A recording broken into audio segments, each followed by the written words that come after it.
Last time we discussed double null gauge and Einstein equations in double null gauge.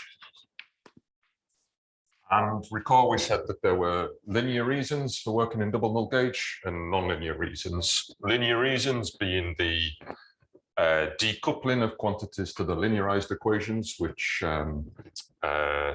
took the form of these curvature components alpha and alpha bar. They satisfied decoupled Chukovsky equations.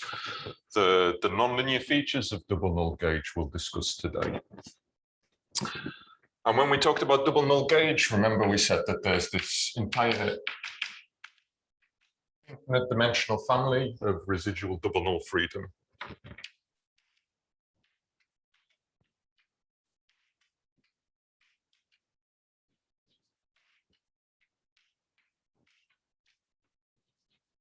This manifested itself in the linearized equations in the form of this infinite dimensional family of pure gauge solutions. And this will be a recurring theme today as well.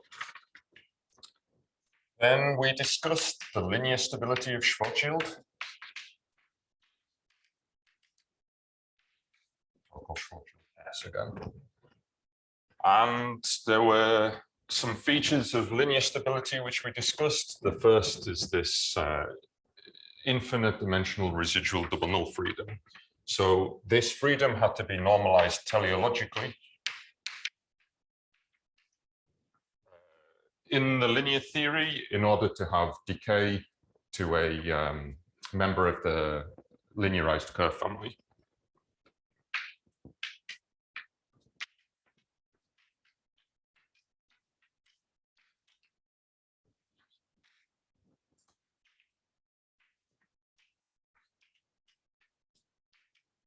Okay, and then the other features were the characterization of the member of the linearized curve family, which the solution decays to.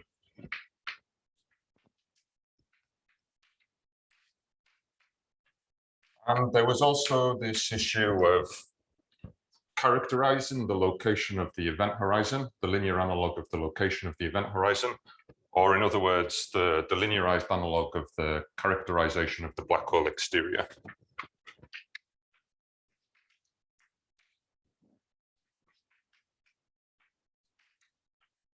And in the linearized setting of yesterday, these two things were both things which could be characterized explicitly in terms of initial data. So these two were not teleological.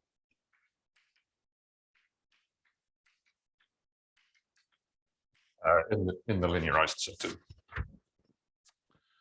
So today I want to start talking about nonlinear stability of Schwarzschild.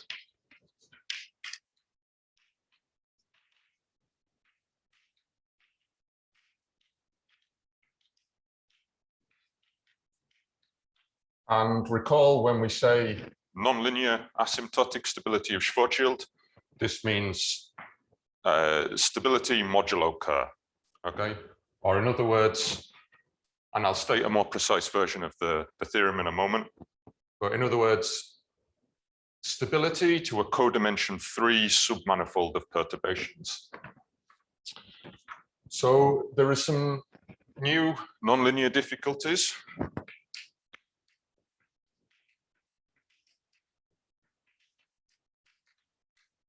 First is exactly this issue of characterizing this codimension 3 submanifold.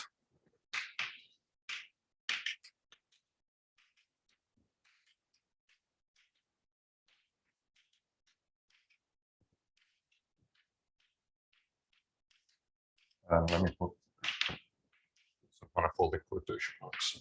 So in linear theory, this was identifying the member of the linearized curve family, which one decays to. And in the nonlinear theory, this is not something that can be done explicitly anymore. There is a further normalization of this residual double null freedom.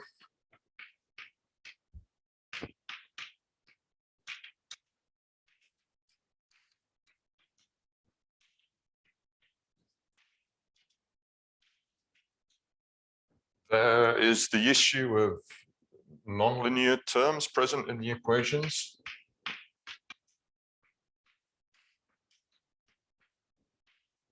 And the nonlinear terms, there are two regions where these are particularly involved. The first is in the region close to future null infinity. And the second is the region around the photon sphere. And let's call that R equals 3M. So you'll recall from the discussion on Tuesday that the top order integrated decay statements necessarily degenerate around R equals 3M. And so this degeneration will be relevant when treating these nonlinear terms. And then, okay, there's many more, but these are the ones which I'm going to focus on today. Martin, I'm sorry to stop you in tracks so early. It's okay. The identification of the member of linearized curve. Yeah. I remember you saying yesterday that you can kind of just read it off. Yeah. But you didn't go through the details of how you do that. Will there be time today where you can just tell us a little bit about that and why the nonlinear story doesn't work? I guess we discussed it briefly at the end. So the idea was that the gauge invariant part of the solution is controlled by these decoupled quantities alpha and alpha bar. And you should think that alpha and alpha bar live on the L bigger than or equal to 2 spherical harmonics. Okay, and L bigger than or equal to 2 spherical harmonics decouple completely in linear theory from L equals 0, 1 spherical harmonics. L equals 0, 1 is exactly where this linearized curve family lives. And so it decouples completely from the gauge invariant part of the solution. And therefore they evolve by themselves, and therefore one can just read off explicitly from initial data which member it will be.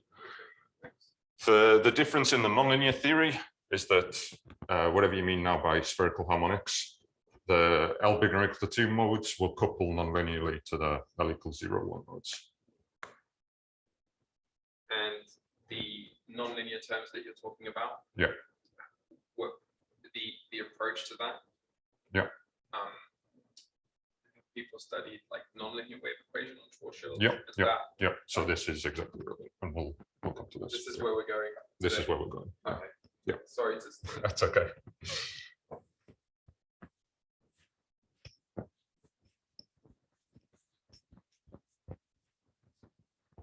So before talking about nonlinear stability of Schwarzschild, I actually just wanted to say a few words about the nonlinear stability of Minkowski space. And in particular, this issue of nonlinear terms close to infinity is particularly relevant there. So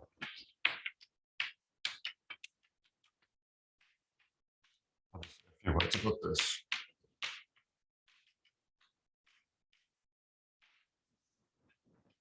So nonlinear stability of Minkowski space, this theorem is originally due to Christodoulou-Kleinemann.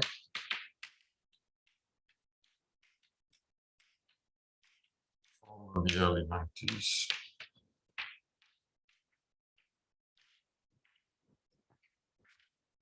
So the theorem says Minkowski space is globally non-linearly stable as a solution of the vacuum Einstein equations.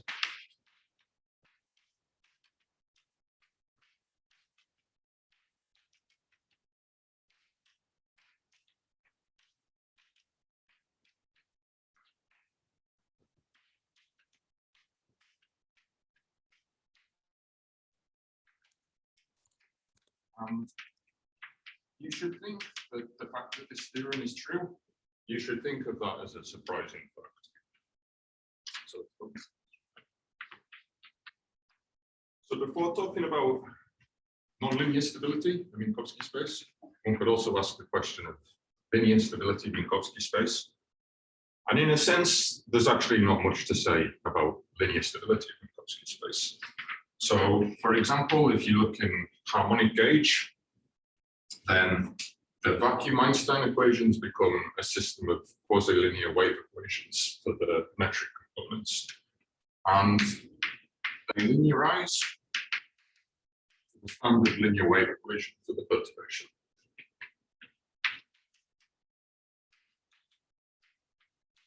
So they linearize around Minkowski space. to standard linear wave equation. So this is the standard wave one.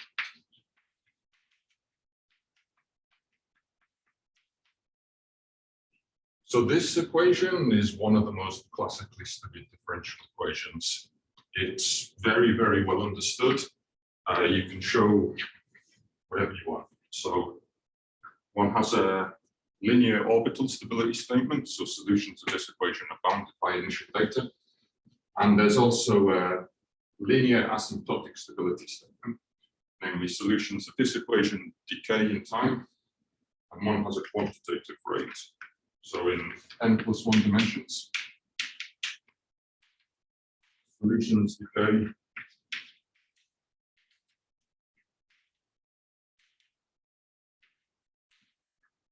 at the following sharp rate. So the rate is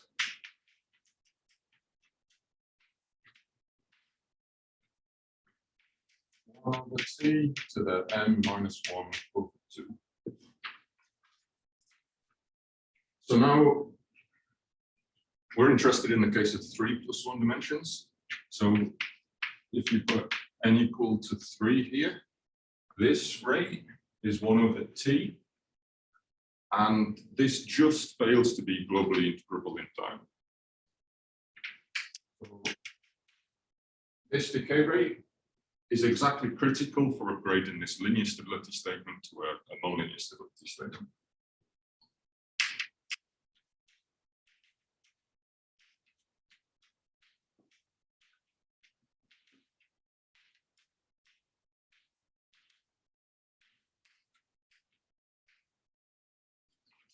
So the situation is perhaps best exemplified in these two famous model equations. So if we look at these two nonlinear wave equations, the trivial solution is the zero solution. So we can ask about the stability of the zero solution. This is nonlinearly stable.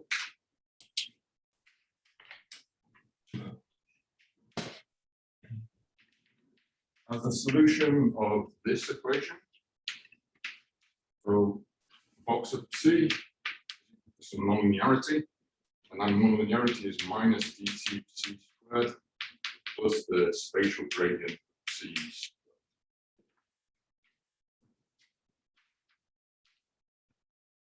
Okay, so this is an example of a nonlinearity for which the zero solution is stable, and this was first understood by Nuremberg in the late 80s. However, this is unstable, nonlinearly unstable, as a solution of the following equation, which seemingly looks very similar.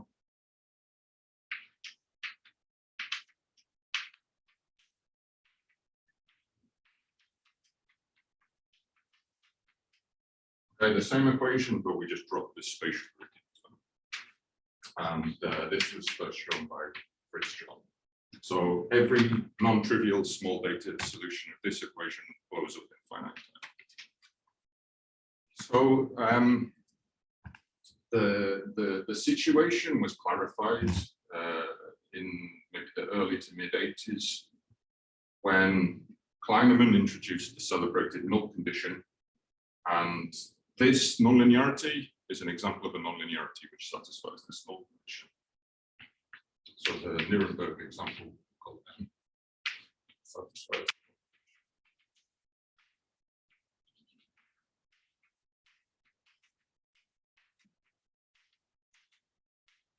So null condition, you should think it's a condition on the nonlinearity, but you should think it's a highly non-generic condition. So the typical nonlinearity does not satisfy null condition.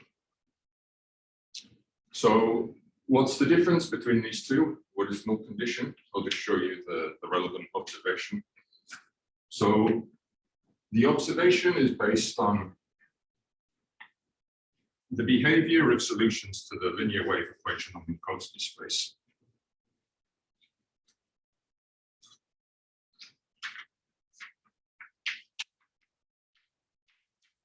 Box C equals 0. then we know that the worst behavior of solutions to waves happens in this wave zone where T and R are comparable.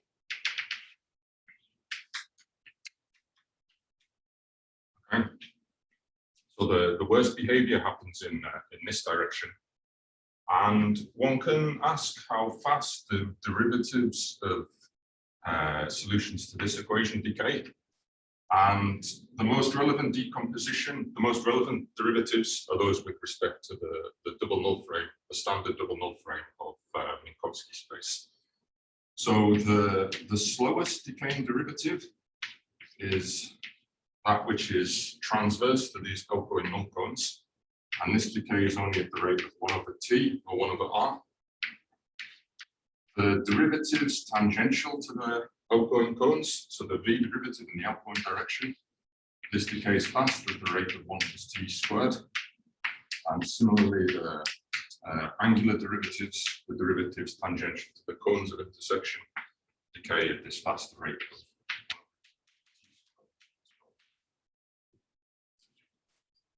So then, if we just look at these two nonlinearities and compute how fast they decay for the linear wave equation on Minkowski space, then one sees this first term, sorry, the second example, the Fritz-John example. If one expands this with respect to this double null frame, this becomes, so we see a good derivative squared, we see a bad derivative multiplying a good derivative, and we also see the bad derivative squared. Okay, so the slowly decaying derivatives. If, on the other hand, we expand the Nuremberg example, we get the bad derivative appearing, but the bad derivative, it only ever appears multiplying a good derivative.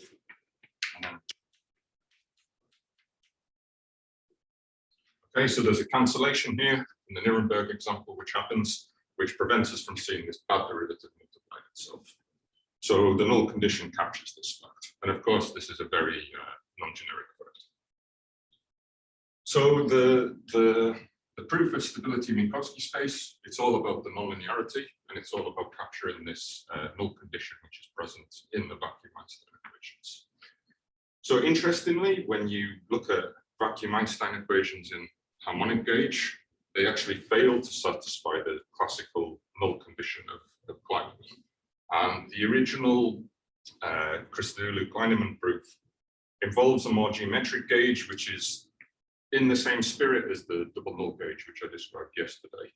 And that captures the good null structure there very, very well. So this is one nonlinear reason for considering null condition, for considering double null gauge. There is, however, so vacuum Einstein equations in harmonic gauge are actually not as bad as they could be. So the good null condition is not there. However, there is some structure there which is good enough. And this is an observation due to Rodnianski, and they use that to show stability in Minkowski space in harmonic gauge later. Okay. So now let me return to Schwarzschild. So of course, these observations and this structure, it's relevant for Schwarzschild.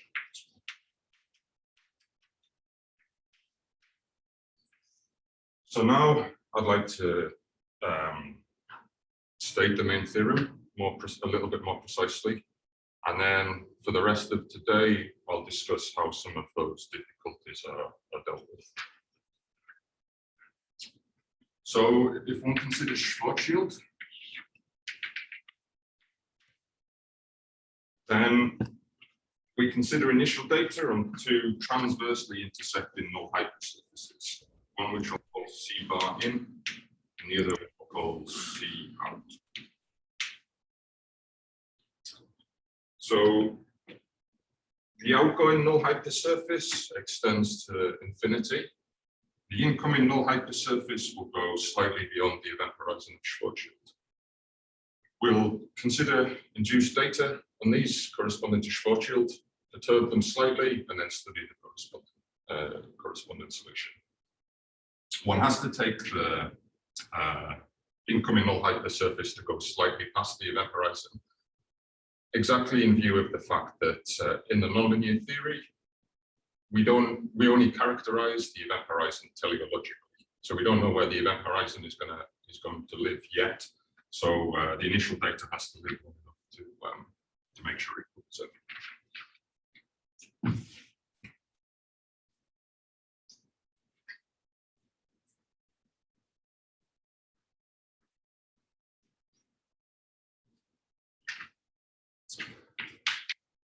So again, this is joined with Dafermos, Holzegel, and Rodnianski.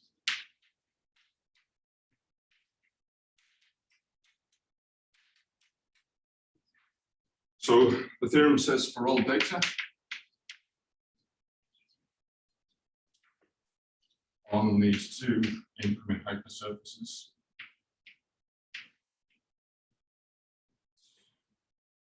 C bar, C out, which is close to Schwarzschild with some initial mass.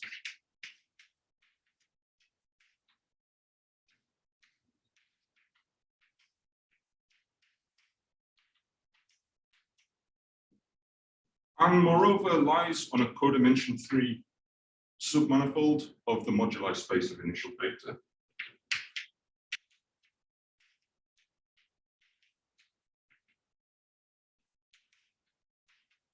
And again, let me put submanifold in quotation marks.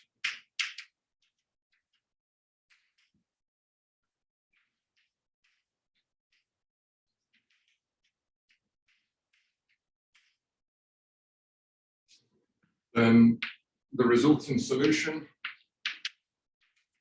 there are three parts. First, the resulting solution possesses a complete future null infinity.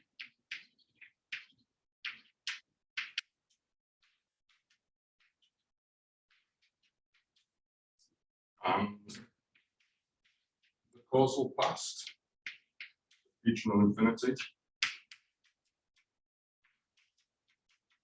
is not the entire manifold, it's not the entire solution, but it's bounded to the future by an event horizon.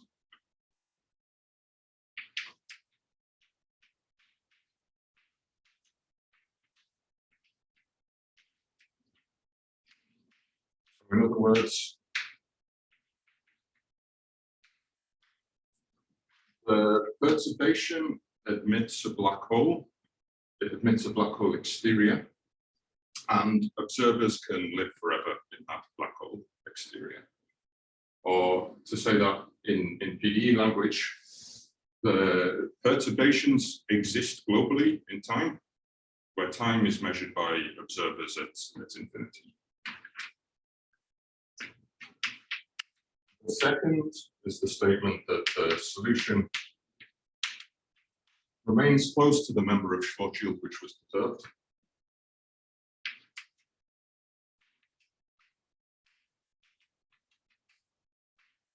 In the exterior.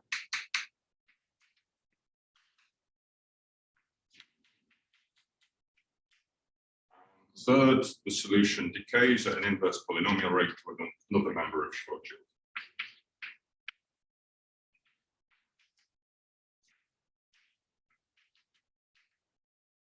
Okay, so it decays to Schwarzschild with mass n final for some final, which is close to n initial.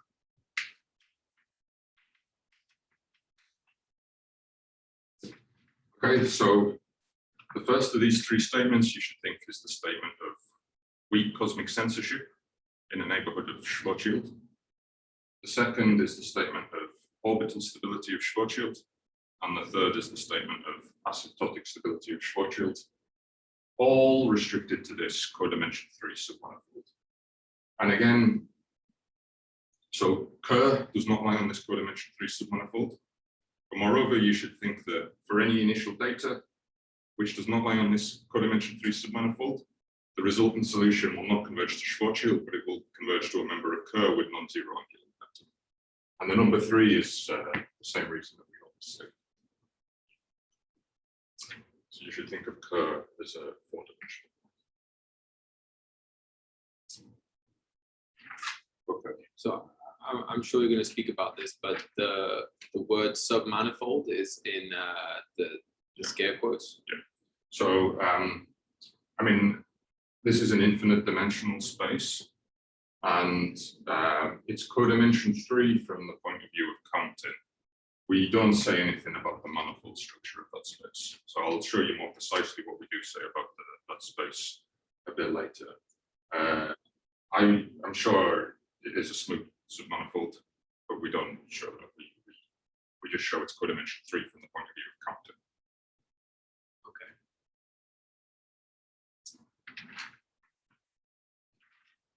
So is it that it's not smooth, or is it that it's not a submanifold?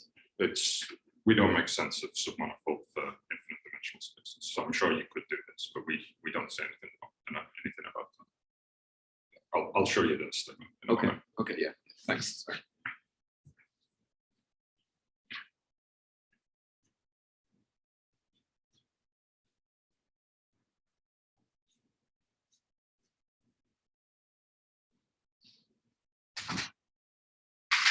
Okay. So first,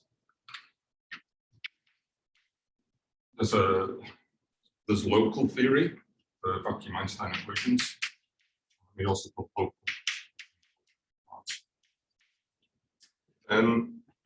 We have existence along with a double null gauge, which is normalized to the initial vector surfaces. So let's say we have existence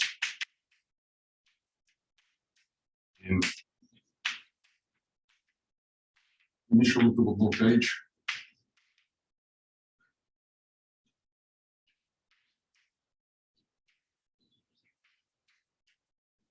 Say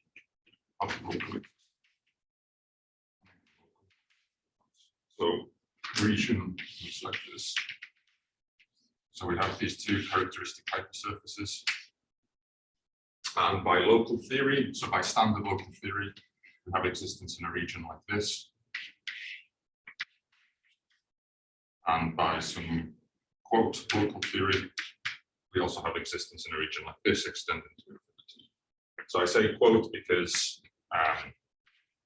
existence in a full neighborhood like this actually already requires things like the null condition, which we just discussed. So this step is more like a semi-global existence. Okay, so the first issue, recall, was the issue of identifying this codimension 3 submanifold. And this is done by considering appropriate 3-parameter families of initial data.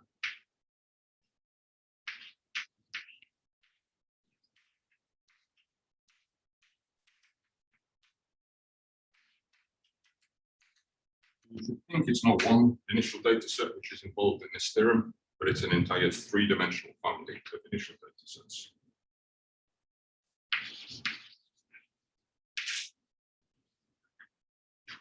So in the characteristic initial value problem,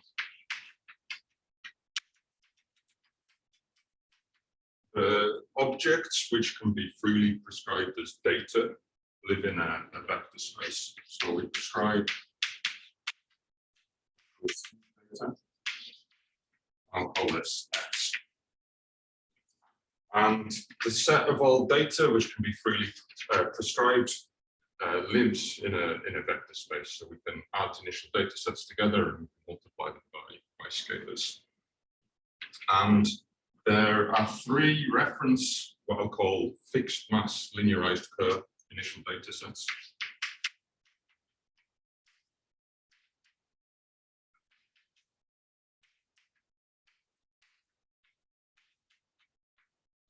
So let's call them K-1, K0, and K1. And in the linearized theory, which we discussed yesterday, these three initial data sets would exactly give rise to this three-dimensional family of fixed mass linearized data sets. So then, if we're given an appropriate seed,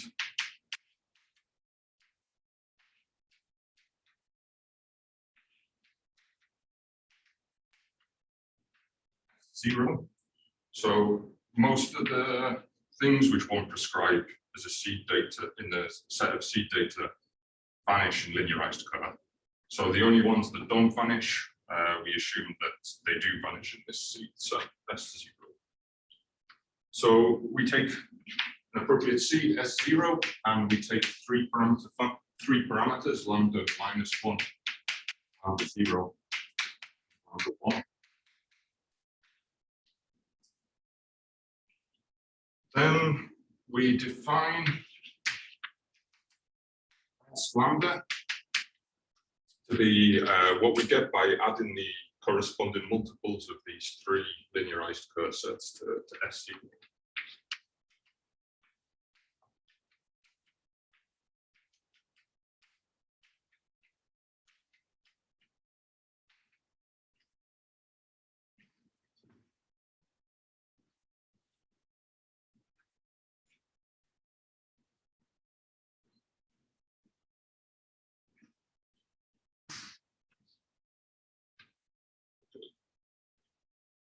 So if the seed S0 is close to Schwarzschild with mass M initial, then we cover the moduli space of initial data in the neighborhood of this number of Schwarzschild.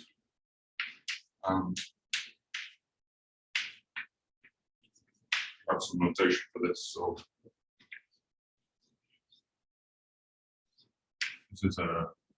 this is a math frac M. So M initial epsilon naught is some epsilon naught all around Schwarzschild with mass M initial. So we cover this by three parameter families of initial data.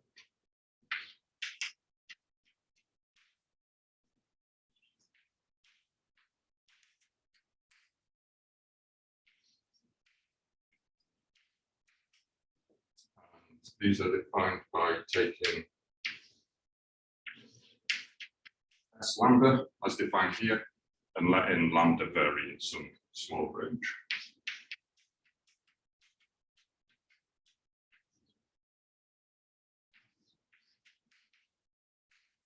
So we add small multiples of these three linearized curve data sets. So these families, as S0 varies, are disjoint.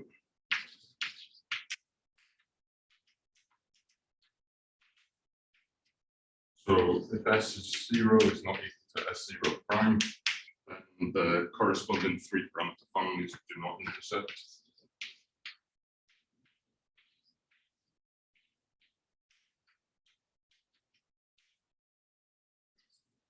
And we'll denote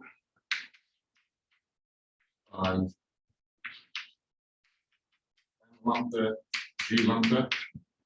We'll let this denote the solution corresponding to the, so think of S0 now as fixed, and we denote by this the solution corresponding to S of lambda.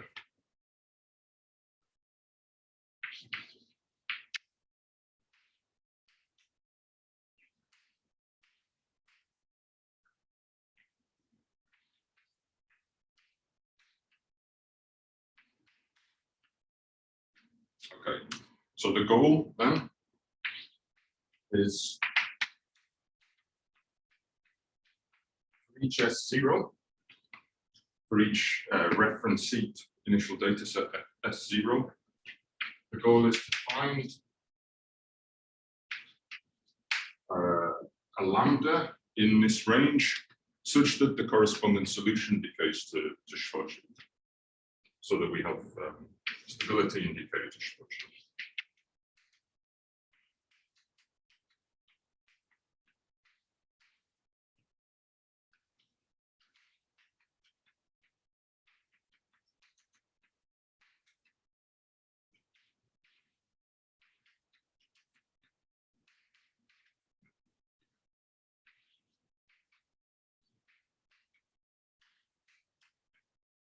Okay, and then the codimension 3 submanifold is the union of all of these. Wait. It's the union of all of these. Yeah. I was going to ask about the thing that you rubbed out, but what's k minus 1, k0, k1? So those are 3 reference linearized curve fixed mass initial data sets. So think of them as initial data sets, which in the linearized theory would have given rise to this 3-parameter family of linearized 3-dimensional family of fixed mass linearized curve solutions, which we discussed yesterday. But so each one of them is an initial data set for linearized curve. Yeah. But they differ in what properties? They have different axes or whatever. Or yeah. So remember that was a 3-dimensional family. Yeah. So you can build any member of that 3-dimensional family by considering appropriate multiples of these 3 reference sets. So they're 3 linearly independent data sets. Okay. I see. Okay. Yeah. Thanks.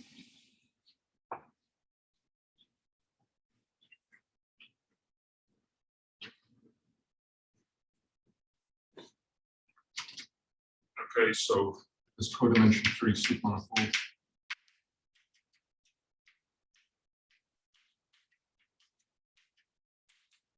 is the union, so we call it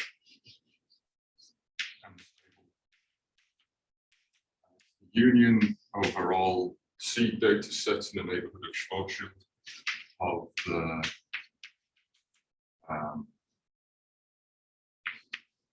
the member of the corresponding leaf that we chose here, that we found here. Okay, so that's what I mean by codimension 3 submanifold. What's the disjointness property like? What's that doing? What does it mean? Like just to say that these 2 seed data are different, then the ball around them is different. Is that all you're saying? I'm saying that if the 2 seed data S0 is different, then the corresponding solutions which we find are different.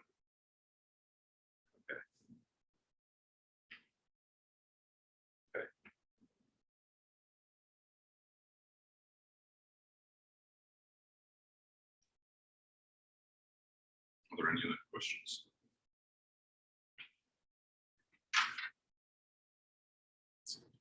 Okay, so let me describe how the logic of the proof goes, and then maybe we can take a break, and then after the break, we'll discuss some of the steps.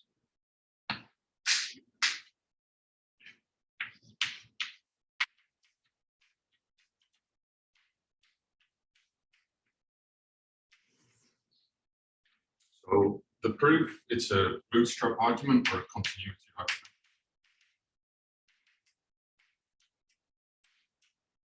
And you should think it's a continuity argument in this retarded U-time.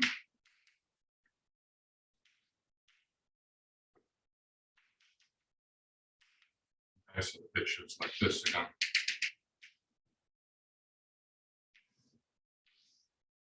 So we have these initial regions like this. And you should think that the argument is a bootstrap in this retarded time. So there are some non-standard features in order to deal with these issues that we've discussed. So take some S0 and a bootstrap time.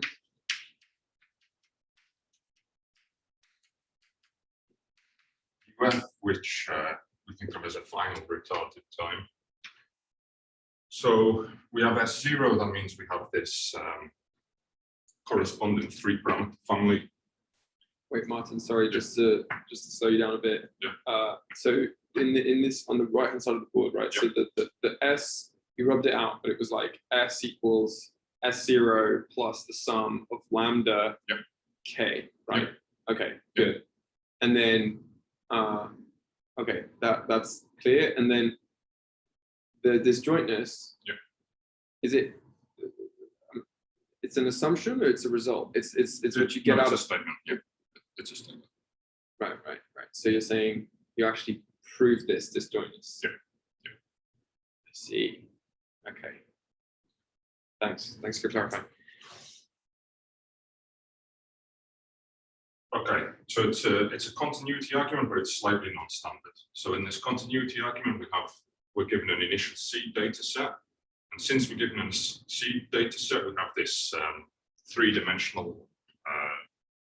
We have this three-dimensional space LS0.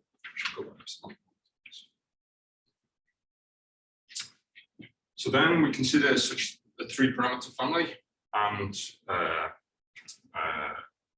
final bootstrap time UF. Then for each such time, we have a subset of lambda parameter space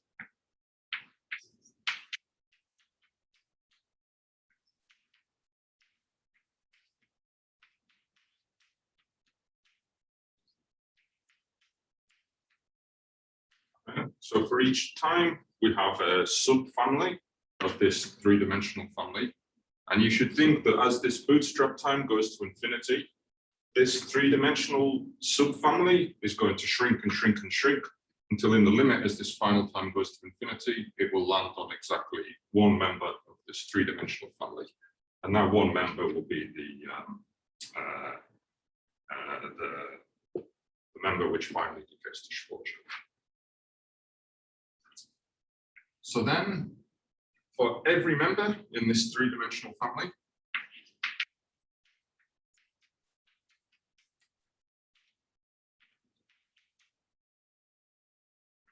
we have a bootstrap region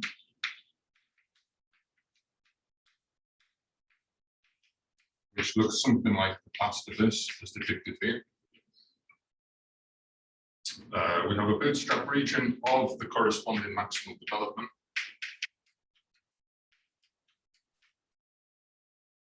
Of living up to some retarded time UF. Then for each member of the family, we also have a double null gauge, which covers this bootstrap region. Remember the double null gauge in which the solution finally decays to Schwarzschild is also something which has to be determined as part of the proof. And in fact, we don't use one double null gauge, but we have two separate double null gauges. I'll comment more on after the break. So we have two gauges corresponding to a near region close to the event horizon and a far region close to infinity. And they cover the bootstrap region.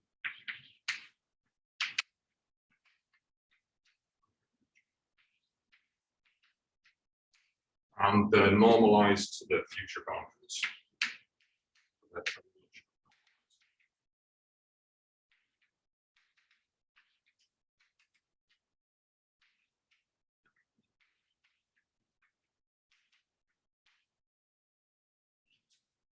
So then, last bit's a bit more standard. Wait, Martin, before you rub that out, just a question, just so I'm following.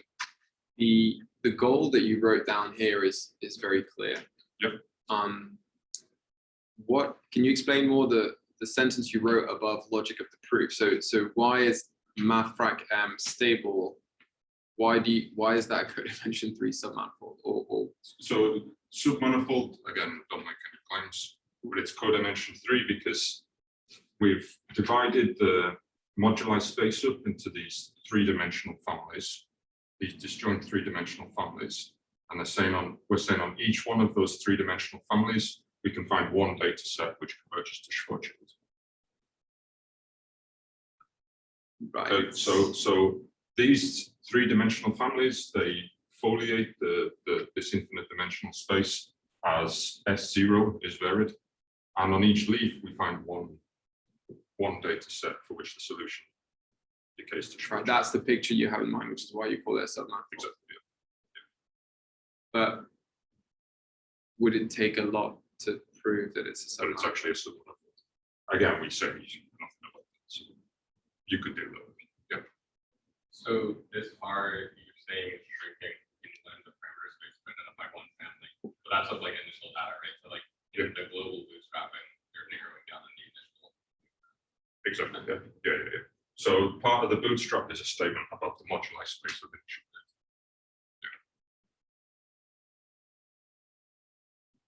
Thank you. Okay.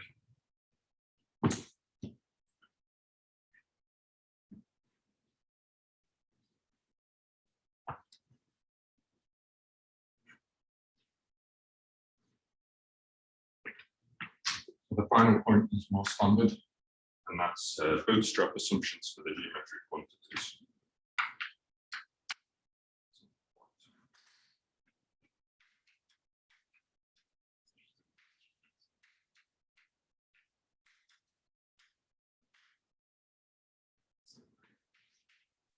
The geometric quantities meaning the coefficients and the curvature components, which we defined yesterday.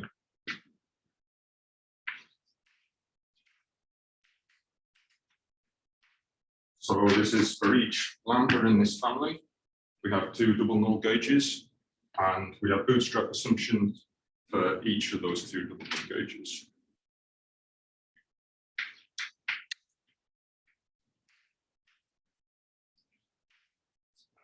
In the region.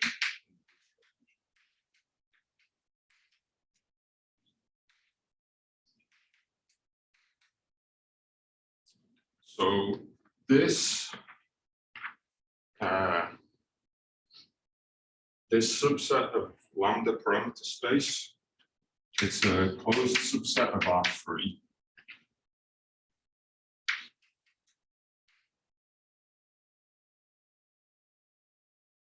Which is topologically a closed ball.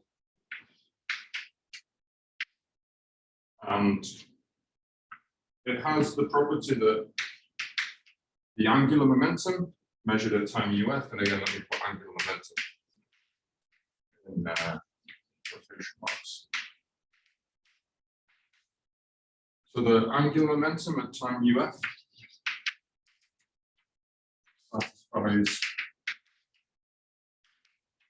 So angular momentum, it's measured by one of the appropriately R-weighted one of the curvature components. So we take this curvature component beta, which we introduced last time. If you don't remember what this is, that's okay, don't worry. And angular momentum is defined by the three L equals 1 modes at the time, let's say here at this final bootstrap time UF with appropriate R weights. And this region is defined so that this is small and decaying in U. Decaying in U at the final time. So again, so the reason one might think of this as angular momentum is because if one looks at this fixed mass linearized Kerr solution, this quantity exactly gives you those three angular momentum parameters. And the remember, this region is going to be shrinking as this time goes to infinity. And if you think of it as, I mean, it serves to identify the member of Kerr which you converge to. And so if this goes to 0, then it means the solution will converge to Schwarzschild. This rate as well, I'll comment on. Right? So this rate is, how should I say it? This rate is a result of a balancing act. So there are aspects of the argument which are easier when you improve the weight and when you make it a faster rate. And there are aspects of the argument which become more difficult when you improve the rate. Okay. So we have this being true for all lambda in this region. And we also have equality on the boundary.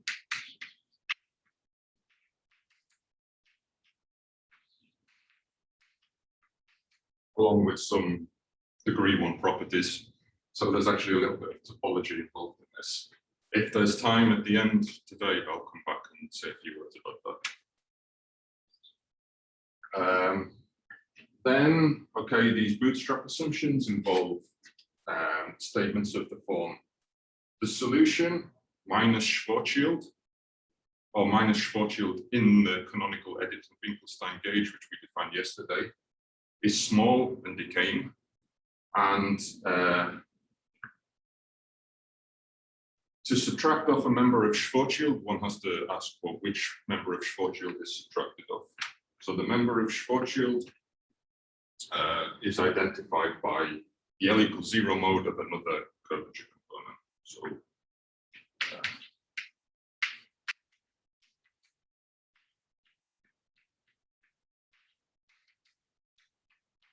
they involve a comparison with Schwarzschild.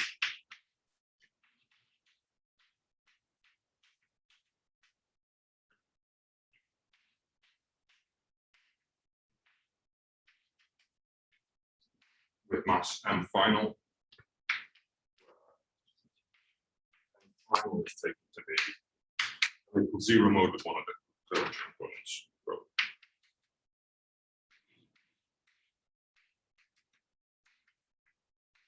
Again,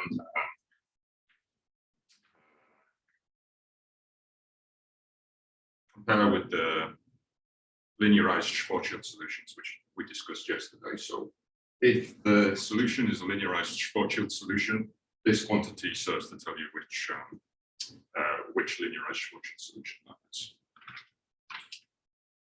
And so, as usual with these types of arguments, the main step is in the step of improving the bootstrap assumptions.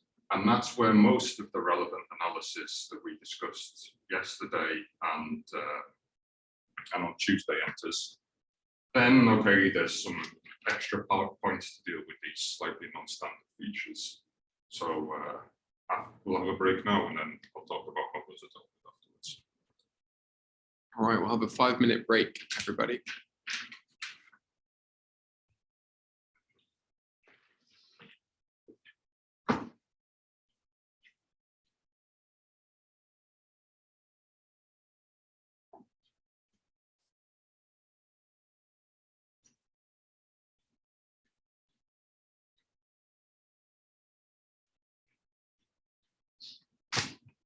Okay, so first let me talk about the bootstrap region and the fact that there are two distinct double null gauges.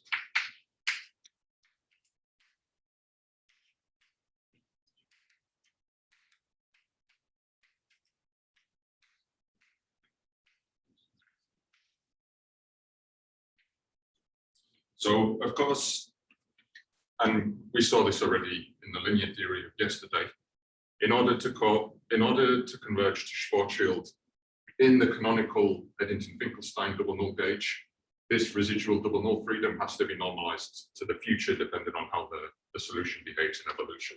Or in other words, it has to be normalized teleologically. So suppose we have a UF and a member of this three-dimensional family of solutions. Then the bootstrap region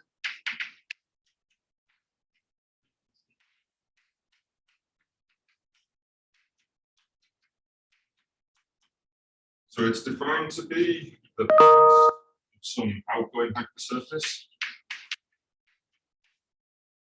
And let's go with CUF and the past intersect with the past of a large outgoing hypersurface, which you should think of as some approximation to future no infinity. So this parameter V infinity you would tend to infinity as UF goes to infinity. UF is this bootstrap term. So the pitch is something like this. So again, we have this region covered by the initial gauges, and then the bootstrap region is something like this. So this is CUF, this is CRV.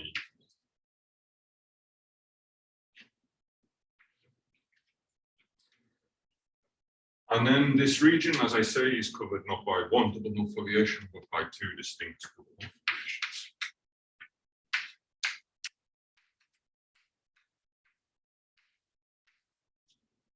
So the first double null foliation corresponds to a far region.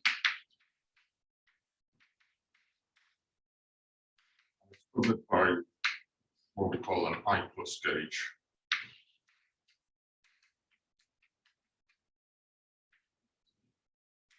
Because it's the gauge which lives near infinity. So, I guess I can draw it here. So it lives down to some large, let's call it R equals constant, and it covers this part of the bootstrap up here. This part of the bootstrap, which close to infinity, close to I plus.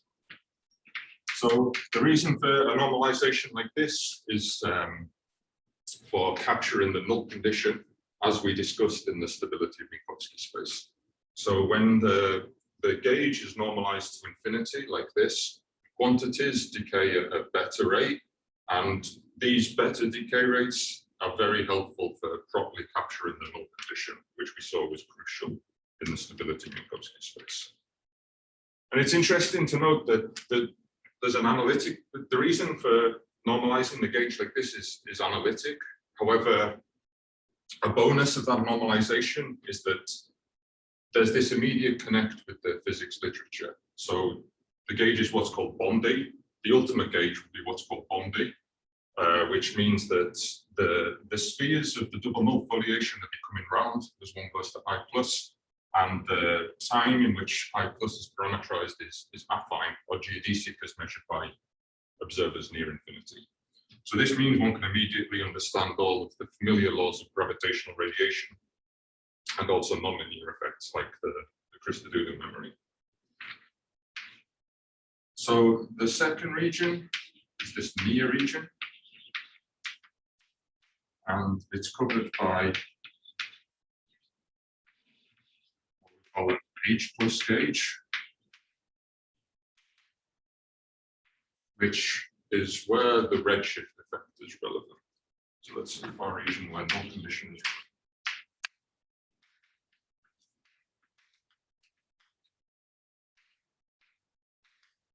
And the far region is where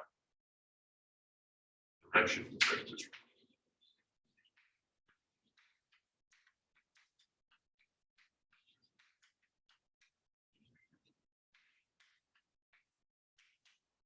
So recall we saw the redshift effect on Tuesday in the context of the standard linear wave equation. And there, it was our friend, it had a damping effect on waves. Here, from the backwards point of view, this redshift effect has the opposite effect. It becomes a blue shift, and it makes things want to grow exponentially.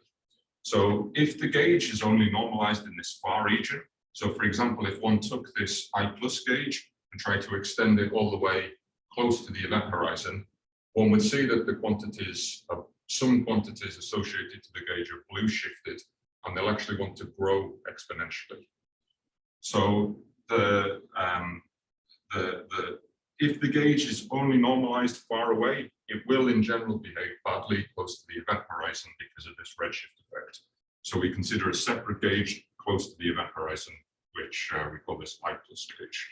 So this looks something like this in the region. It's something like this, and they have some overlap.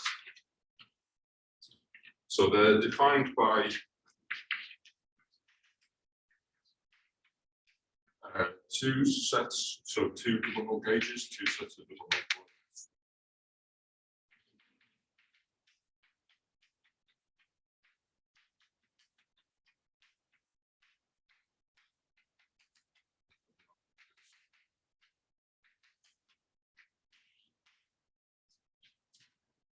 And the hypersurface given by UH plus equals UF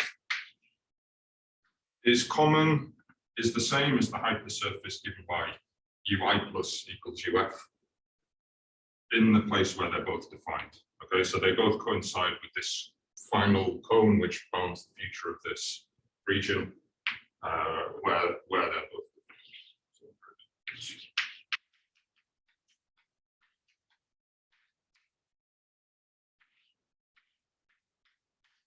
This is an important fact, which maybe I'll be able to say why later.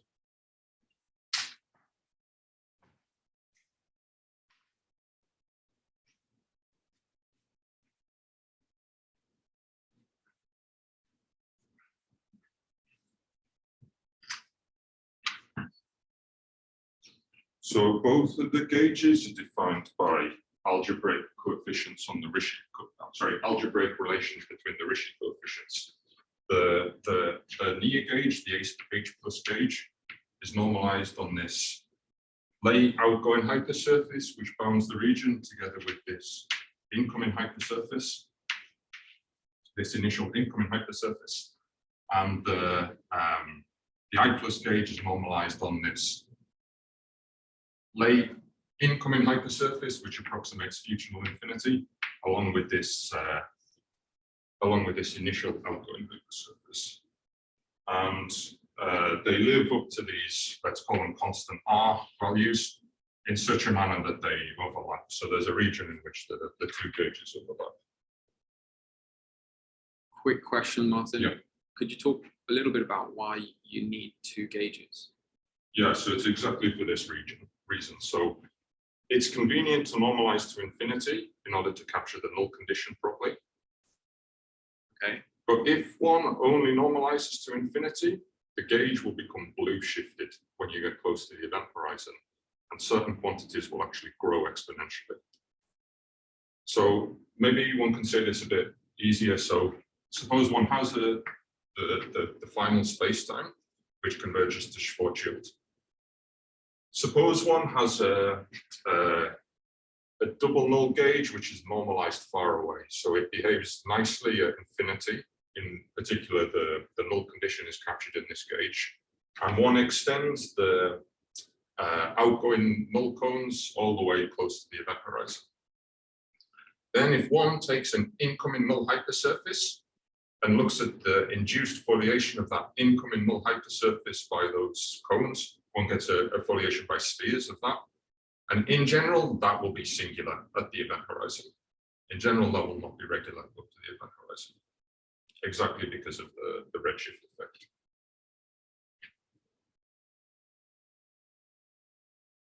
I thought you were saying it was the blue shift effect. Right. So from the backwards point of view, it's a From the backwards point of view. from the forward point of view, Sure. it's a redshift. Okay, gotcha. And this is obviously something we didn't have to deal with before in the linear theory, or is it? Right. So Did this I was actually just about to mention. So in the linear theory, so let me come back to that. In just a Okay. moment. Yeah.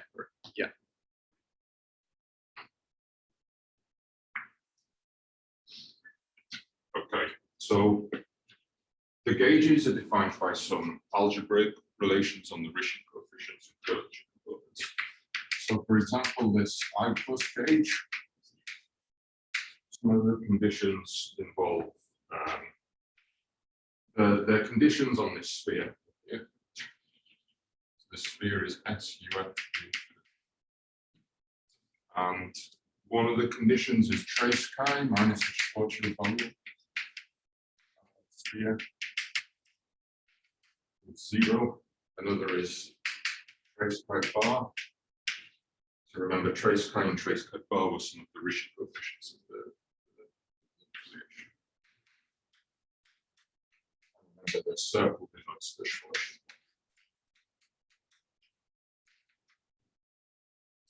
And another condition concerns the foliation of this late incoming cone. And for example, I'll be going to one mode of mass aspect, which is a function defined out of Rishi coefficients and curvature components. And this is 0 on this late incoming hypersurface. So, and then, okay, there's more conditions like this. So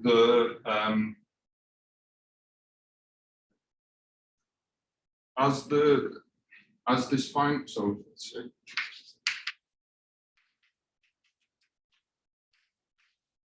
As the bootstrap time goes to infinity, the gauge becomes a geodesic foliation of I plus, and the region becomes the black hole exterior.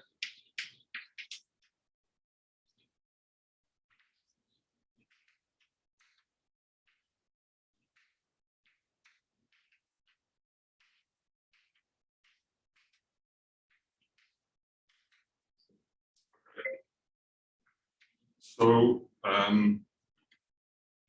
the H plus gauge. So again, as you say, we can compare to what happens in linear theory. So in the linear theory that I discussed yesterday, they use an what you should think is an H plus gauge, but they don't use this second I plus gauge.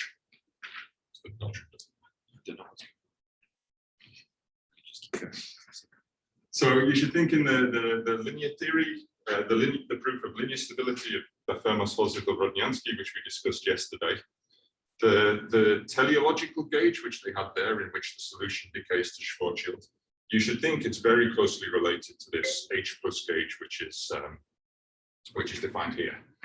So they don't use the analog of the I plus gauge. They could have used that. However, remember the main reason for this is in order to properly capture the null condition, which was relevant for controlling nonlinear error terms. So in that linearized theory, there were no error terms, so there wasn't so much reason to introduce an analog of this gauge. I should say as well, there's some gauge constructions in the work of Kleinem and Scheftel, which also use similar conditions to these. Okay, so the next step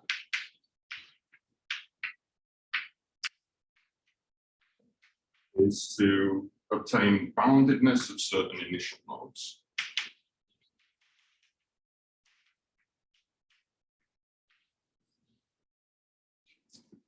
So recall the starting point of the linear analysis was these decoupled quantities alpha and alpha bar. So they were gauge invariant in linear theory. In the nonlinear theory, they're not gauge invariant anymore, but they depend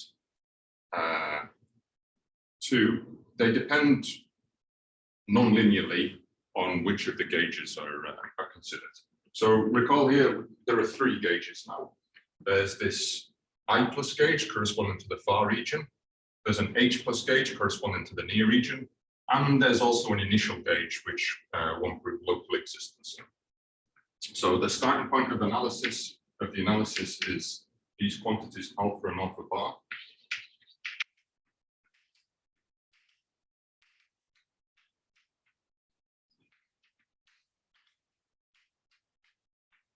Now we have two alphas and two alpha bars, or you could even say three alphas and three alpha bars, corresponding to each of the gauges.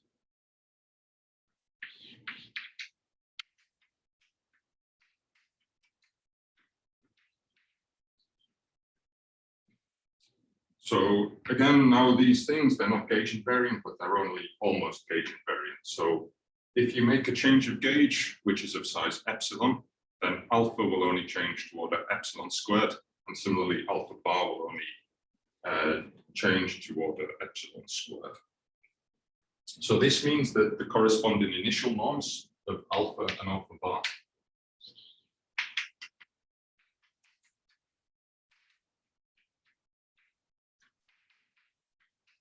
so alpha I plus restricted to this initial hypersurface, this quote initial hypersurface of the I plus gauge. Okay, so this hypersurface, which it does not line up with one of the hypersurfaces of this initial double book foliation in general. Similarly,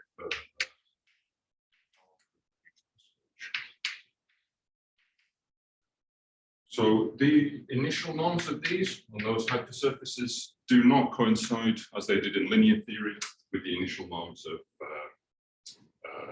the alpha in the initial gauge. Not corresponding norms of alpha associated to it. So the first step is to control these initial norms so that the wave equation analysis can be done.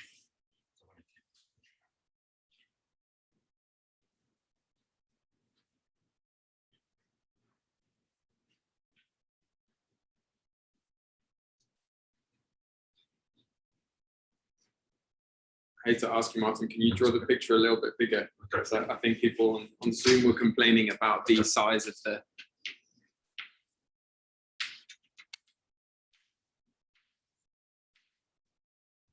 We have this initial region. We have a bootstrap region like this. The bootstrap region is covered by these two gauges.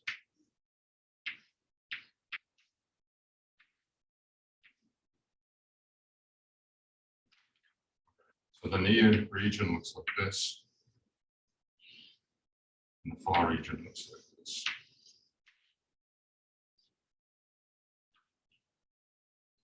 Okay, so once again, let's say the initial norm of alpha, alpha I plus, which we would like to begin which we would like to know in order to begin the wave analysis, corresponds to a null hypersurface of this I plus gauge, and this does not line up with a null hypersurface of the data gauge, the gauge in which the local existence was shown, and that's the gauge in which the quantities are assumed to be small. Okay, so to deduce that this initial norm of alpha in the future normalized gauge is small, one has to relate it to alpha of the initial gauge. Sorry. Okay, yeah. This is high tech. So the I plus gauge I'll draw in blue because if you extended it back, it becomes blue shifted.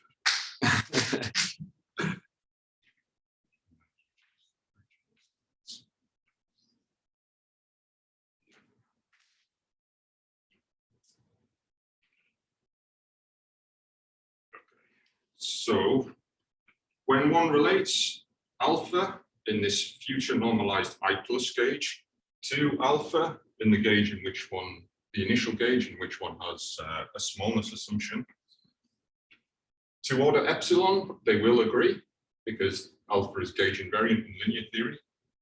To order epsilon squared, however, they don't agree. And what appears in those order epsilon squared terms is the diffeomorphisms which relate these two gauges. So the diffeomorphisms which relate this initial gauge to this future normalized I plus gauge. So part of the analysis involves controlling those diffeomorphisms.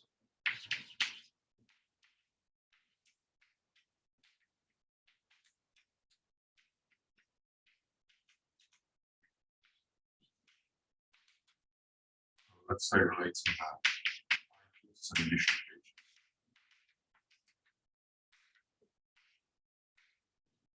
But similarly for the H plus and the initial gauges. So these are controlled by considering how Ricci coefficients and curvature components change under a change of gauge. So say by a change of gauge relation.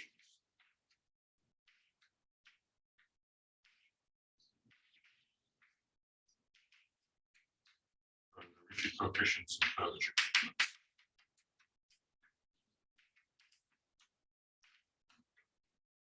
So for example, this curvature component beta, if one considers this in one double null gauge and looks at the difference with beta in the other double null gauge, one will see one of the components of the diffeomorphisms which relate to two gauges. Beta, the linear part, looks like this.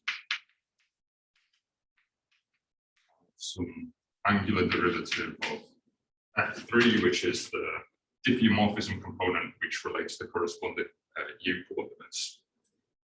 To linear order, it looks like this, and then there'll be nonlinear terms. This is the same as F3 that we saw yesterday. Exactly. Yeah. Except yesterday these relations were exactly linear, they were nonlinear terms. Yeah.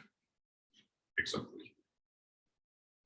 So now, if one knows beta in both of the two gauges, then one knows the diffeomorphism component F3. Of course, there's nonlinear terms here, and then in this, particularly in this in this setting, when the I plus gauge is related to the initial gauge, one has to exploit some sort of null condition in those nonlinear terms as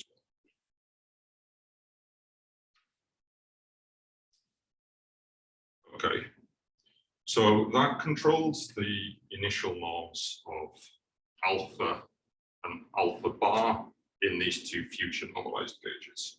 So then, once one has those, one can go to the main part of the argument, which is improving the bootstrap assumptions. So the main analysis starts as it did in the linear theory with the quantities alpha and alpha bar. There they satisfied completely decoupled wave equations called the Jokulski equation. Here they don't decouple completely, but they couple via nonlinearities to the remainder of the system.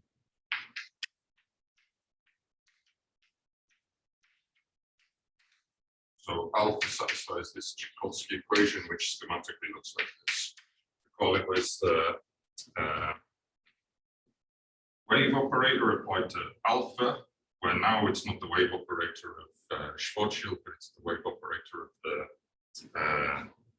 the perturbation, plus some potential times alpha. And remember, there was also this part first order term.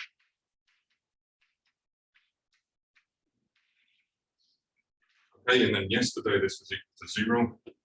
Here it's not equal to 0, but it's equal to some nonlinearity.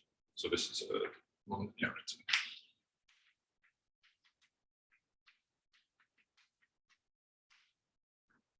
Okay, so it's something which involves the differences. So it involves Ricci coefficients and curvature components. But it's nonlinear, so that means it's quadratic in the curvature components minus the Schwarzschild values. So remember, the circle is the Schwarzschild value. And the Ricci coefficients, which obviously denote gamma, minus the Schwarzschild values. And okay, as in stability of Minkowski space, there's null condition present in this nonlinearity, which has to be exploited in a function.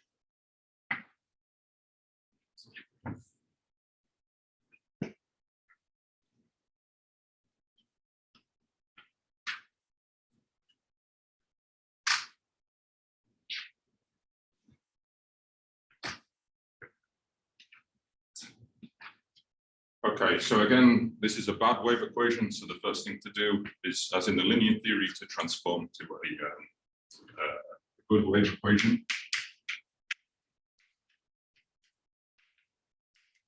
These quantities P and P bar, and now they solve nonlinear analogs of the Ricci equation, which recall was a similar equation, but the bad first order term disappears. And now there's a nonlinearity, which again is quadratic in differences between curvature components and differences of curvature components and differences of Ricci coefficients. And again, there's a null condition present in this nonlinearity.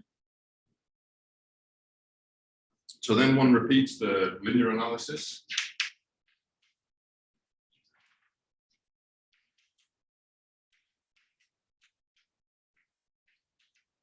So in particular, it's here where one sees all of those properties of the Bormann's linear stability problem, which we discussed on Tuesday. One repeats the linear analysis, but now there are some differences. So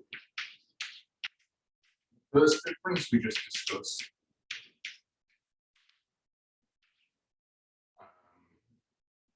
The first difference is that, so if one considers P in the I plus gauge, we don't directly control it. We don't directly have a mass smallness assumption on that initial norm.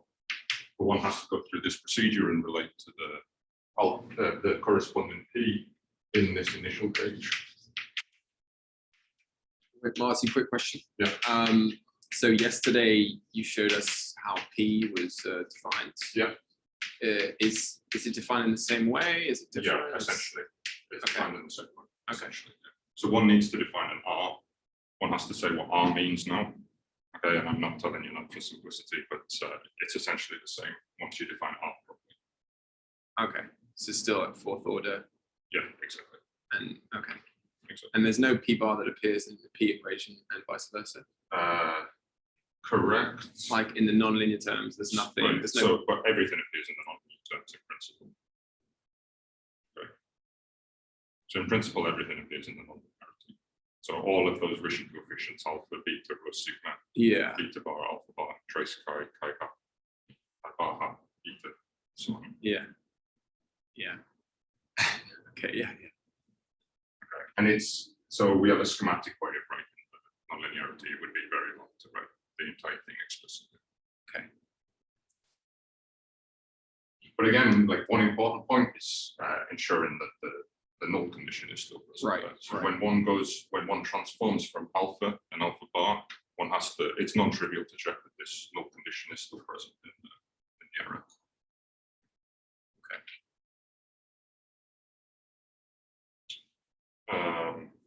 Okay, so there's this first issue about one has to. So sorry. So do you then have to? So do you like retro engineer P so that you satisfy the null condition? Like so it's easy to verify that you satisfy the null condition. P, it's not so delicate. One just uses the standard R. There was something slightly non-standard in P bar. So the quantities with the bar underneath typically decay a bit slower than the others.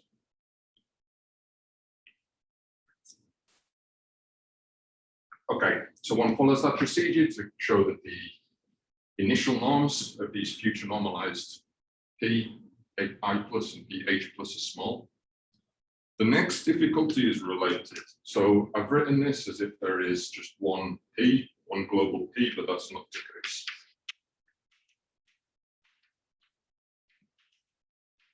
So you should think that for every double null gauge, there's a P, just like for every double null gauge, there's an alpha. So there's not one P defined on the entire bootstrap region.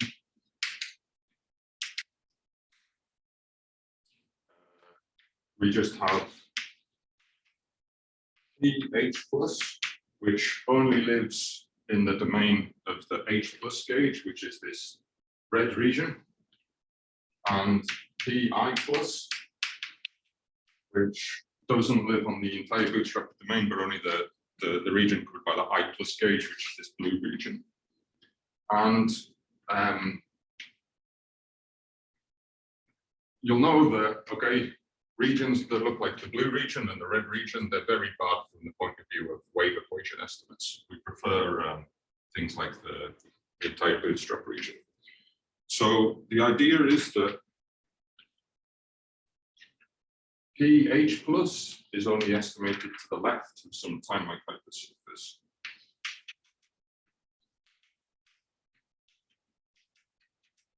The length of some time-like boundary.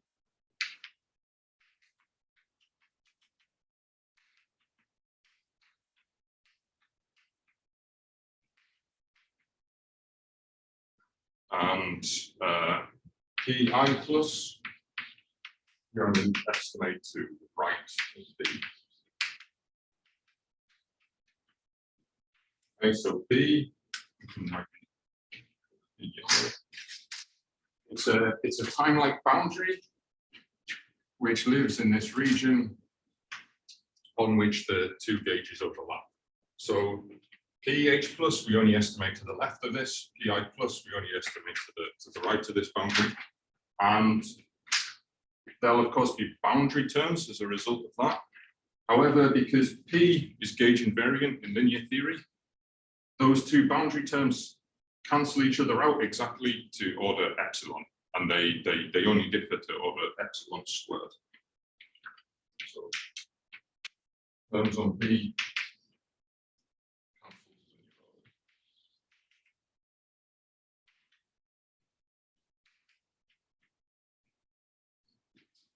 So again, in order to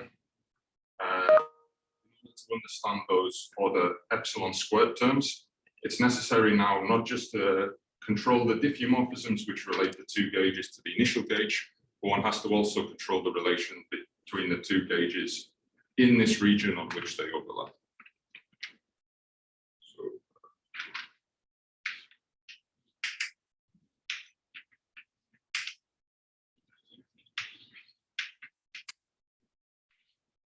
So controls the diffeomorphism related to each coastline.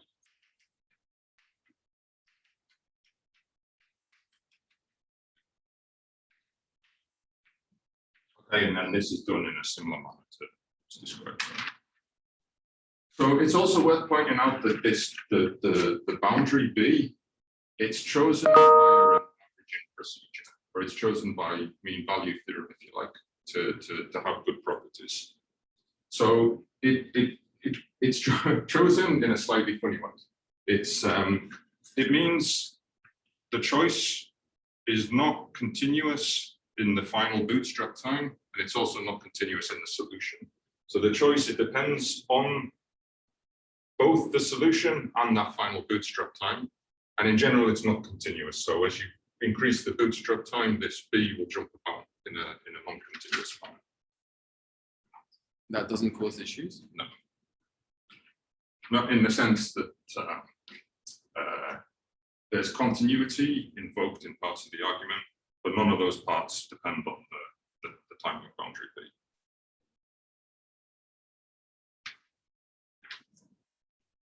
Okay, then there's the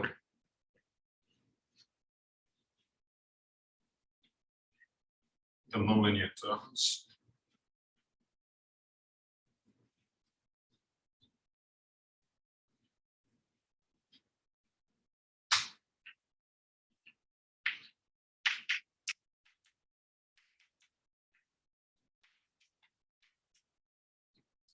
So recall, how did we prove energy estimates for equations like the wave equation? Well, we took an appropriate multiplier, which was a vector field. So we apply that vector field to P, multiply this equation by P, and integrate by parts.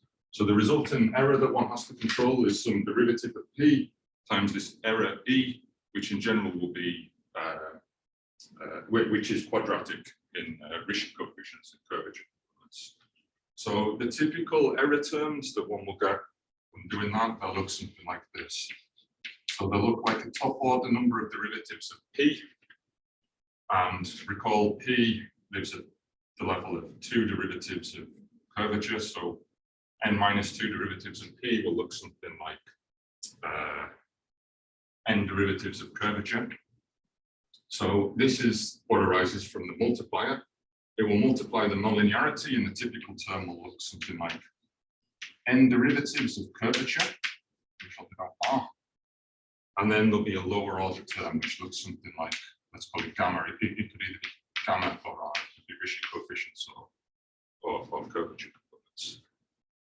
So one has a cubic term like this, and it gets integrated over space-time. And then one has to estimate this term. So this is typical in, this is familiar from nonlinear wave equations. So there are 2 regions where this is slightly non-standard. So it's slightly, not non-standard, but involved. So typically, I mean, recall at top order, we have this integrated decay estimate. So we have a space-time L2 integral for these objects. So typically, you could just say, okay, this is bounded, and then these 2 will estimate using that space-time L2 integral. So this is non-standard near future null infinity, exactly because one has to capture the bulk condition there. So there are R weights in the control one has, and one has to capture the fact that bad terms don't interact with bad terms. The nonlinearity. So this is null condition. Familiar from proof of stability Minicourse. The large n is what? This is the top order number of derivatives, which is taken in that. From okay. So typically one commutes this with some large number of derivatives, and then the largest are called n. You call n, okay. Well, n is the largest that's taken of curvature.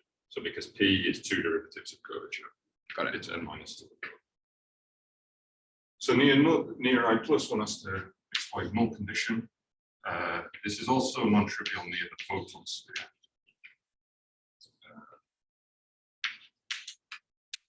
So if you recall the integrated local energy decay estimates that we talked about on Tuesday in the context of the wave equation, you recall that they always degenerated around r equals 3m.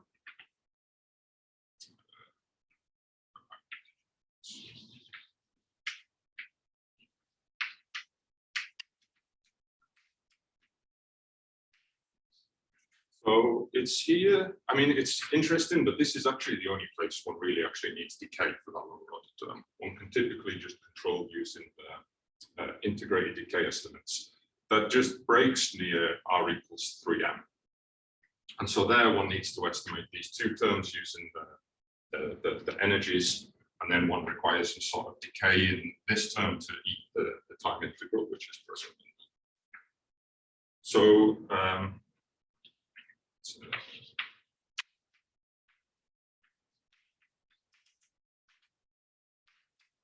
let's say sigma t, or whatever you can call that, for all the terms.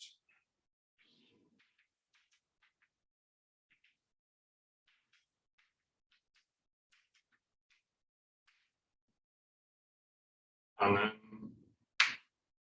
we need something faster for this, faster than 1 over t, because we want this to be integrable in time for this lower order term.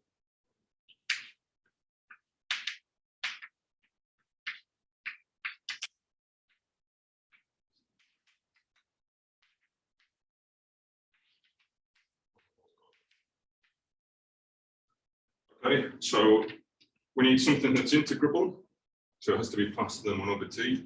But actually, I mean, if you recall the rates that we talked about on Tuesday, nothing was actually faster than 1 over t pointwise. That was the fastest rate at anything, which anything decayed. So actually, one doesn't strictly require faster than 1 over t. One only requires that in some sort of average sense.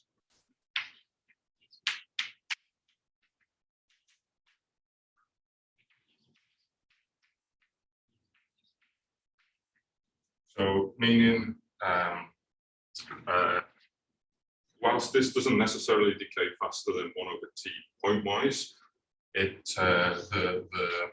the statements which come from those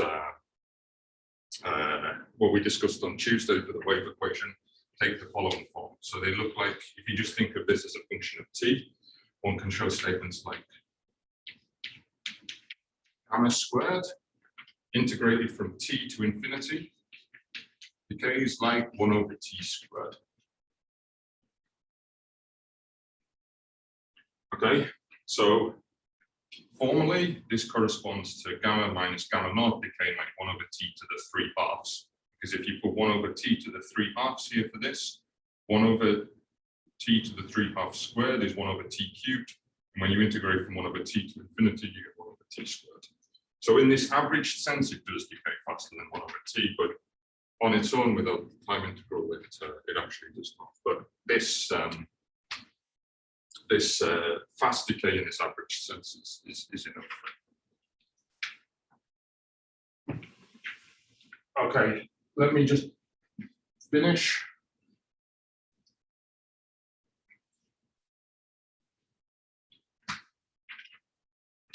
By saying how this continuity argument is completed.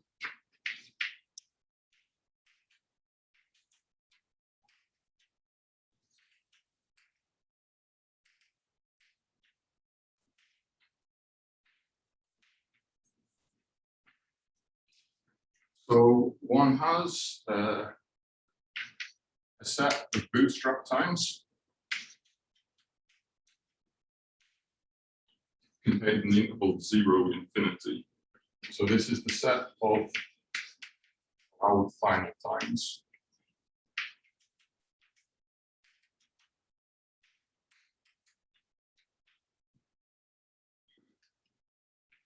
So in other words, this is the set of times for which we have a region.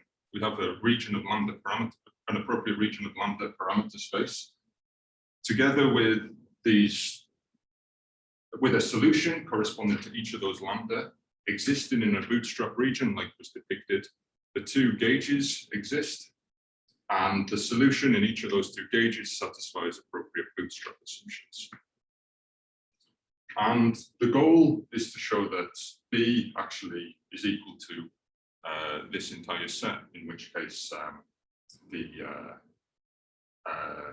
solution exists in that entire exterior region and decays to Schwarzschild. So as is standard in continuity arguments, one shows that this is, I mean, it's typically manifestly connected. One shows it's an open and closed non-empty subset for zero infinity. So the non-trivial step is the openness.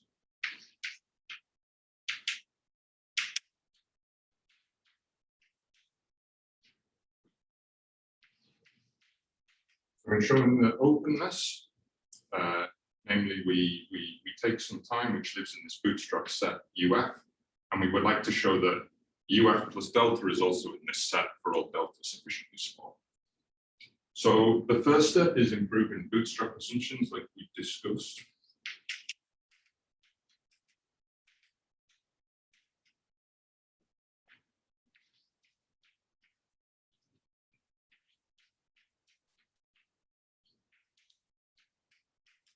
Then one extends the region and the solution using an appropriate local existence theorem. UF plus delta, let's say. Okay, so in the picture, this would mean extending to a region which looks like this. Okay, so this is so this length is like UF, and this new length is something like UF plus delta.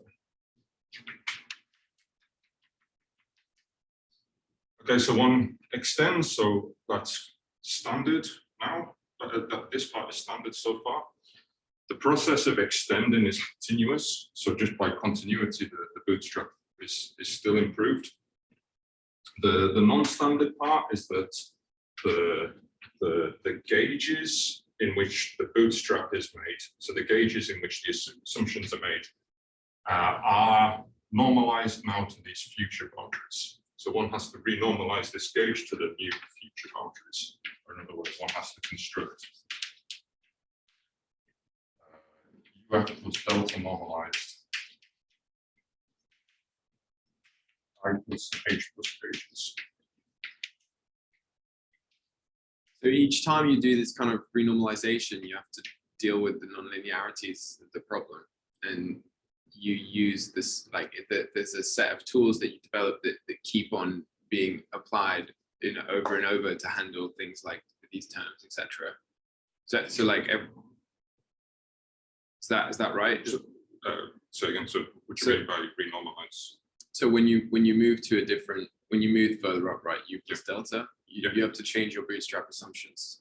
Right, so the bootstrap assumptions are based on the geometric quantities of the gauges normalized to that new final time. Okay, so remember that these two gauges were normalized on hypersurfaces, like this red hypersurface here and this blue hypersurface. Yeah, yeah. So to really show that the new time is in the bootstrap set, one has to show similar statements for the geometric quantities now in the gauges normalized here and here to this new. Yes. This new region. Right, and when you try and do that, yep, you have to change the gauge again, exactly, and control the diffeomorphisms again. Exactly. Yeah. And then you have to handle the nonlinearities again. Yes, however, it's actually much softer now. So the point is that the whole procedure of changing the gauge is actually continuous in delta. So the whole procedure is continuous in delta. So that means it's actually very soft. I mean, the non-trivial part is constructing the new gauges, showing that the new gauges actually do exist. But once you know existence, it's manifest that they'll depend continuously on this time delta. So therefore, if one takes delta very small, just by continuity, one still has improved bootstrap assumptions for this new gauge.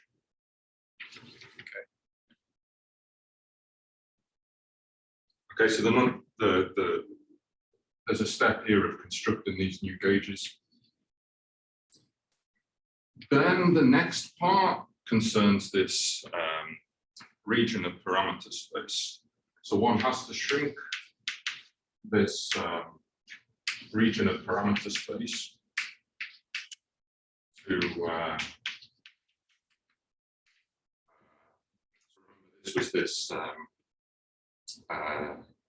this was this subset of R3, which defines the set of allowed lambda parameters at this time.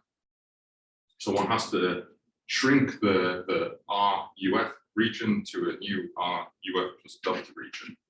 And this is done using some topology. It's a topological argument. I think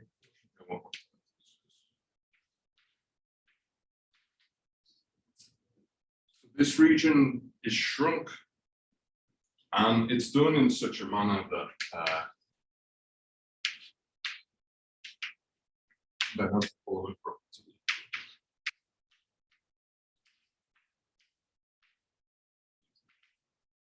So if one takes final time UF prime, which is larger than a final time UF, then the region the region is shrinking.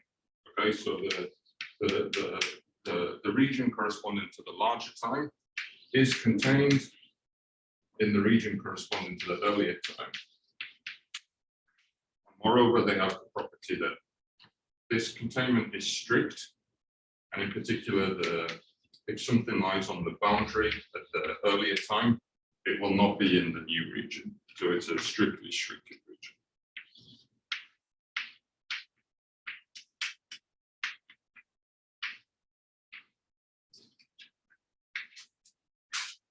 Okay, so after one does this, then one concludes that the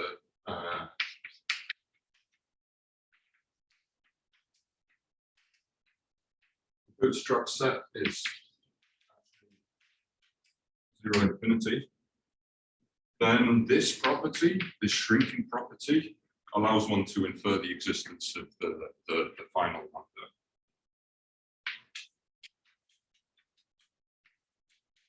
This is lambda final.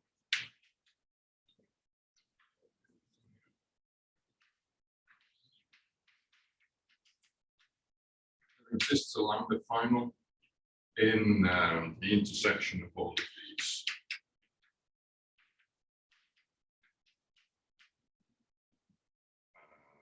In the intersection of all of these sets with the design properties. Anyway, the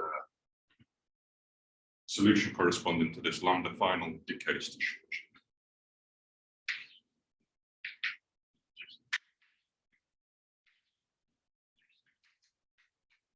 I think maybe that's a good place to start. Okay, well, let's thank Martin for a beautiful presentation. Now? Yeah.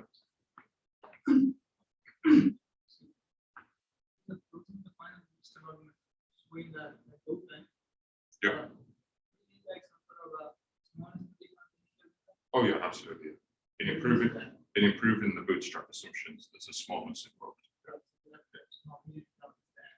Sorry, second. It's in the improvement of bootstrap assumptions.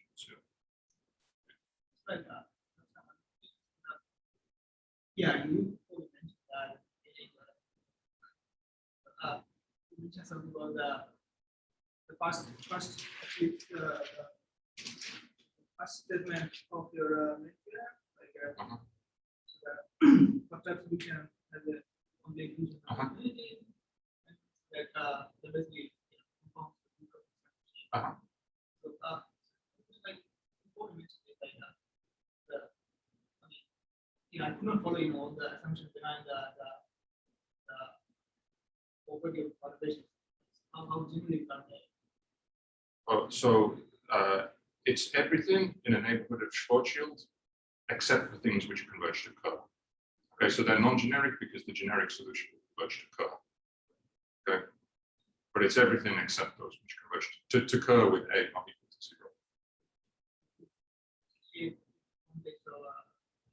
in the context of this restriction to things which converge to Schwarzschild. Yeah, exactly.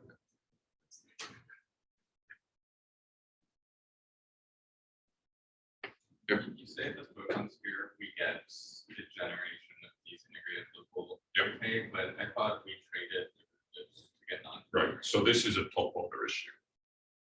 Okay, so we can't do it. At top order, there's nowhere else you can do this. Yeah. So lower orders, that's not.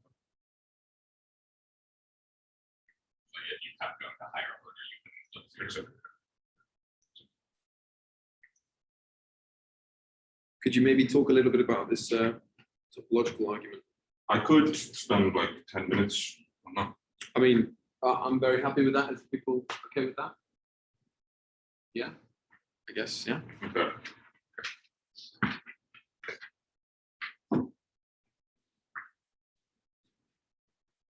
Maybe this doesn't even make 10 minutes. So it's actually much simpler if you pretend that one is considering not a 3-parameter family, but just a 1-parameter family.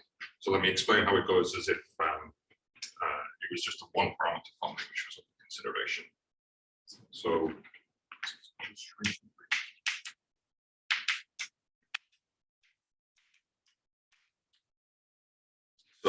pretend that lambda is in R.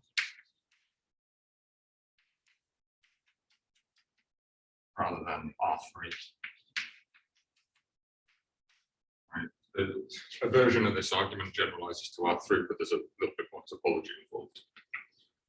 So one has these angular momentum parameters, which you'll recall were R to the 5 times the curl of this L equals 1 modes of this curvature component beta. And now we have this whole 3-parameter, but let's pretend 1-parameter family of solutions. So I'll use this superscript lambda to denote the member of the family which it corresponds to. So the bootstrap, recall in linear theory, this is something conserved. Okay, in linear theory, this is a conserved. In the nonlinear theory, d by du of this is not 0, but it's nonlinear. And the bootstrap implies that this is actually less than or equal to, so it's epsilon squared, but it's also something which is decaying in u. Okay, so think of u as large now. So let's say this is all happening on some approximation to infinity. So the fact that this is u squared, it's the best that one could show the way that, I mean, in principle, one could show better, but showing better for this involves beginning with something better for the solutions to the wave equations P and P bar, and then propagating that everywhere.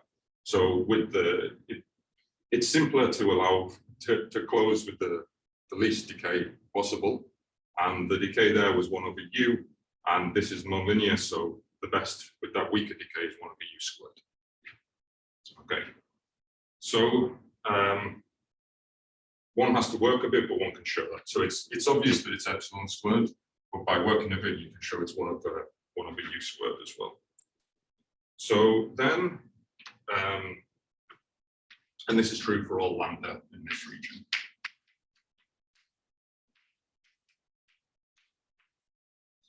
So since this is one-dimensional now, we assume that R of UF is some interval in R, and it's an interval which is shrinking. So I'll denote it like this.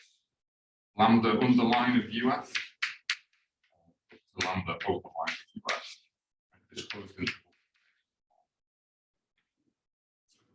So the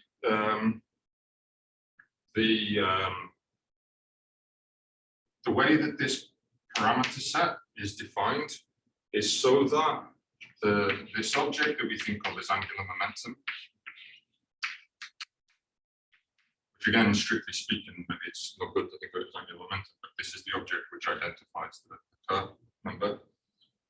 This object at time UF is less than epsilon over UF for all lambda in the interior of this range.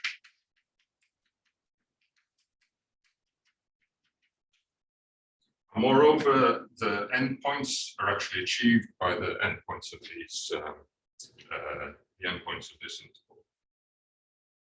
So let's see.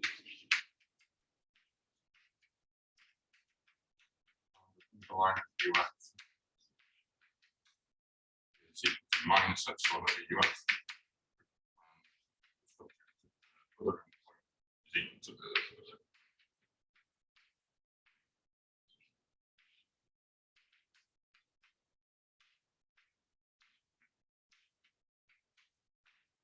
Okay. Now we just look at these two endpoints. We look at the endpoints of the parameter range, and we ask, well, how will this object behave at time u equals delta? So we look at the endpoints of the range corresponding to UF, and we want to know how this object, which we think of as angular momentum, behaves at the new time, which I think we call UF equals delta. And okay, this property means that so this bootstrap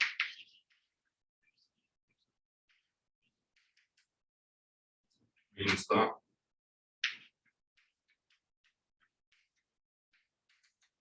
so let's look at the right endpoint first.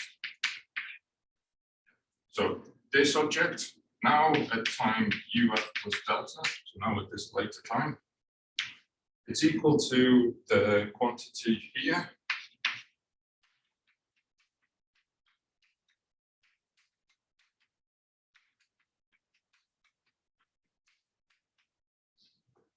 Plus the integral from UF to UF plus delta of d by du of this. Okay. And this one we know is equal to epsilon over UF. And this one we have an estimate for. And the worst that this could possibly be is minus the integral of this thing, which you'll see is c epsilon squared over u f plus delta. Epsilon squared. Okay, and you can check. And really, it's important here now that this is u squared, okay? So the fact that this was u squared means that this is strictly bigger than epsilon over uf plus delta, which is the new endpoint which we're aiming for, okay? It's strictly bigger if epsilon is small, and smallness of epsilon does not depend now on uf or delta, it only depends on this constancy, this universal constancy. So it's important that's a squared, and then one gets this strict equality here, and then similarly to the other endpoint.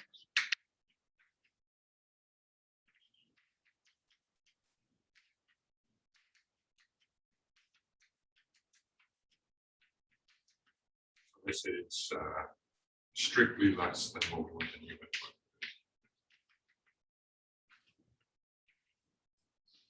Okay, and then the idea now is that, okay, those old endpoints have overshot. Therefore, and remember, everything depends continuously on lambda. So just by continuity, we get to shrink the lambda parameter range to find new endpoints which actually achieve these two endpoints. But it's in this case, it's just intermediate value theorem. In the three-dimensional case, okay, there's a little bit. It's the same. So you showed this for the curl beta L equals 1, but presumably the other ones, the other components that decay with a u in the, like a u squared or anything like that will do the same thing. Remember though, this was the only one. This is the only one that that actually right. This is what controls. This is what measures the number of linearized curve. So that's the only one you need to do this argument for. Yeah, exactly. So of course, one could have done a similar thing for the mass. So instead of saying we converge to Schwarzschild with some mass, you could have fixed one specific mass and said, I want to find a codimension 4 set of perturbations which converge to Schwarzschild with that given mass. And in which case you could have treated the Schwarzschild mass like this as well. Okay. Are there any questions on Zoom or in the audience? Can you say again how this curl of beta relates to why you're calling it angular momentum? It's because in the linearized setting, for the fixed mass linearized Kerr solution, these are the three angular momentum parameters which describe the member of linearized Kerr. So if the solution was linearized Kerr, these three quantities would tell you which linearized Kerr it was. So again, whether you should call it angular momentum or not, maybe not, but it suffices for this for determining the member of Kerr. The three quantities being this beta thing over the lambda. Right. So I mean, the three L equals one spherical harmonics of beta.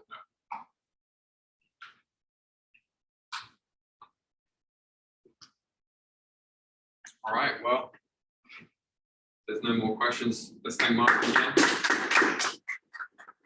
3 talks to everybody on Zoom. We'll see you tomorrow for the final talk. Thanks, Martin. See you.